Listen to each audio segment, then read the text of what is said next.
To know and not to do is not yet to know. Wang Yangming. Right now, somewhere in Japan, a 12-year-old student is sitting at a desk memorizing their 1,800th kanji character. Not because they are a genius, not because they have some kind of photographic memory, but because they were taught a method of studying that most of the Western world has either never heard of or completely ignores. Japanese students retain over 2,000 complex characters by the time they finish high school, and they do it using a system that is so effective, so deeply grounded in how the human brain actually works, that once you understand it, you will never study the same way again. In this video, you are going to learn the exact routine behind this, from a 19th century German scientist who discovered why you forget almost everything you learn, to an ancient Japanese principle that treats your memory like a garden instead of a warehouse, to the one technique that Japanese martial artists, monks, and students have used for centuries to make information permanent. This is not about studying harder. This is about studying in a way that actually respects how your mind was built to learn. The tale of the leaking vessel. There is an old story that was told among scholars in the mountain temples of Kyoto. A young student once approached his teacher and said, "I read for hours every day, but I cannot remember what I have learned. What is wrong with my mind?" The teacher said nothing. Instead, he handed the student a clay bowl with a small crack running along the bottom and told him to fill it with water from the river. The student filled the bowl, but by the time he walked back, the water had drained through the crack. He filled it again. Same result. After the third attempt, the student said, "This is useless. The bowl is broken." The teacher smiled and said, "Your mind is not broken either, but you are pouring knowledge into it the same way you pour water into that bowl all at once, with no way to hold it.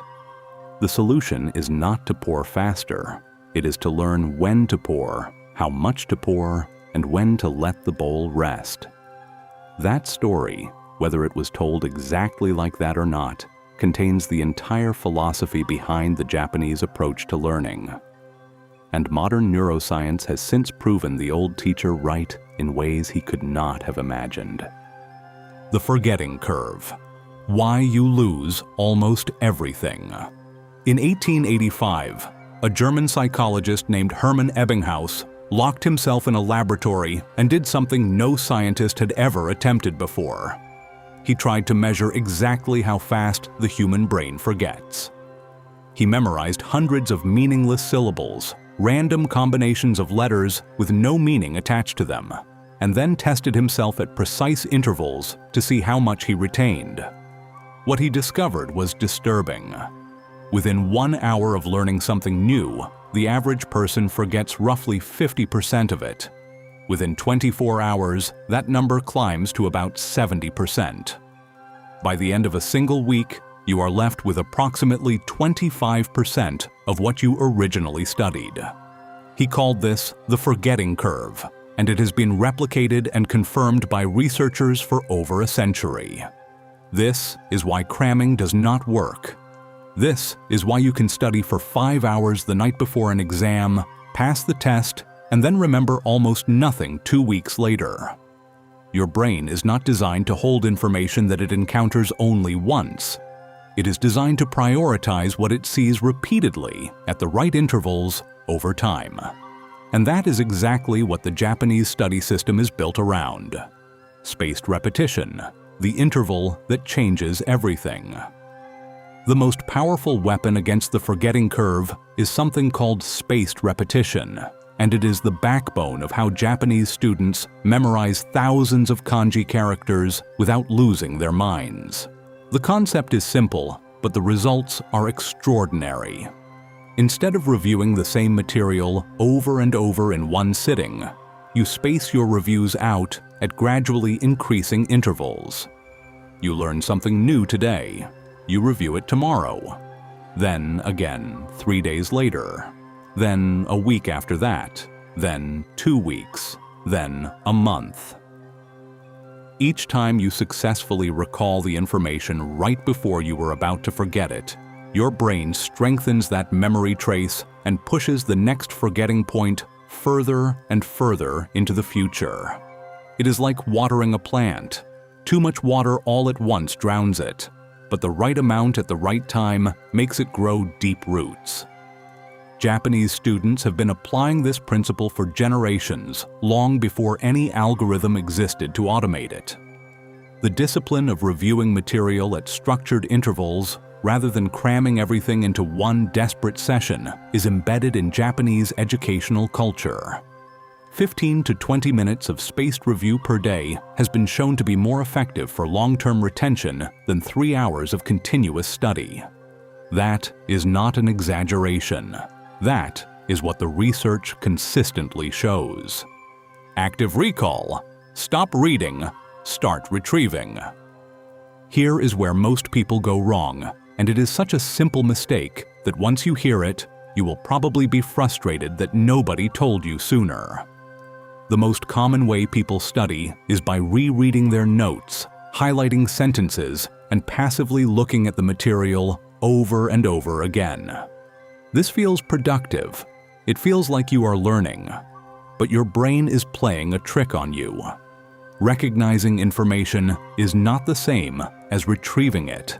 The act of seeing something and thinking, "Yes, I know that," creates an illusion of knowledge that collapses the moment you are asked to produce the answer from scratch. Japanese students are taught from a very young age to do the opposite. After reading or listening to new material, they close the book and force themselves to write down or recite everything they can remember without looking. This is called active recall, and it is arguably the single most effective study technique that exists. Every time you struggle to pull information out of your own memory, you strengthen the neural pathway connected to that information. It is like the difference between watching someone lift weights and actually lifting them yourself. One builds muscle, the other just builds the illusion that you are getting stronger. So the next time you sit down to study, close the book after each section and write down everything you remember. The parts you cannot recall are the exact parts you need to focus on. That struggle is not a sign of failure. It is the mechanism through which real learning happens. Kaizen in the classroom. The power of tiny daily progress. You have probably heard the word Kaizen before. It means continuous improvement through small incremental steps, and it is one of the most important philosophies in Japanese culture. In the context of studying, Kaizen means you do not try to learn everything in one marathon session.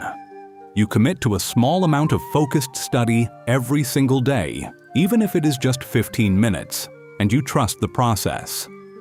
Japanese students often follow a structure that looks something like this. 2 minutes of active recall on yesterday's material, 2 minutes of spaced repetition review on older material, and then the rest of the session learning something new. That is it. No 5-hour study blocks, no all-nighters, no panic-driven cramming. Just small, consistent deposits into the memory bank, compounded over time.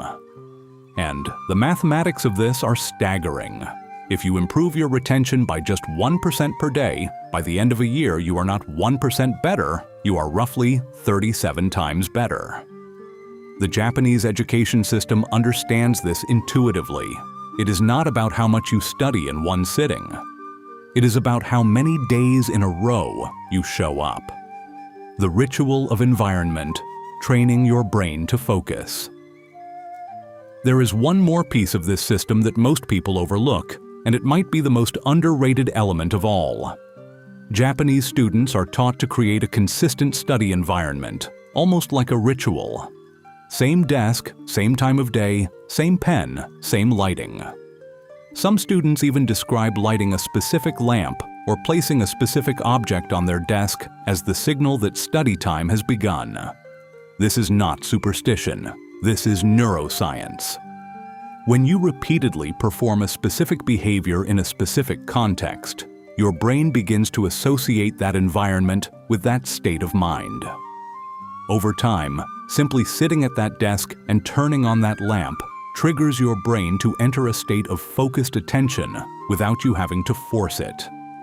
Psychologists call this a contextual cue, and it is the same principle that makes it easier to fall asleep in your own bed than in a hotel room. Your brain learns the pattern and prepares itself accordingly. So instead of fighting to focus every time you sit down to study, you are training your brain to do it automatically.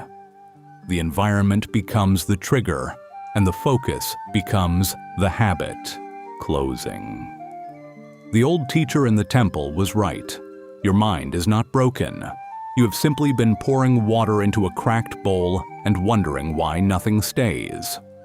The Japanese study routine is not complicated. It does not require expensive tools or special talent.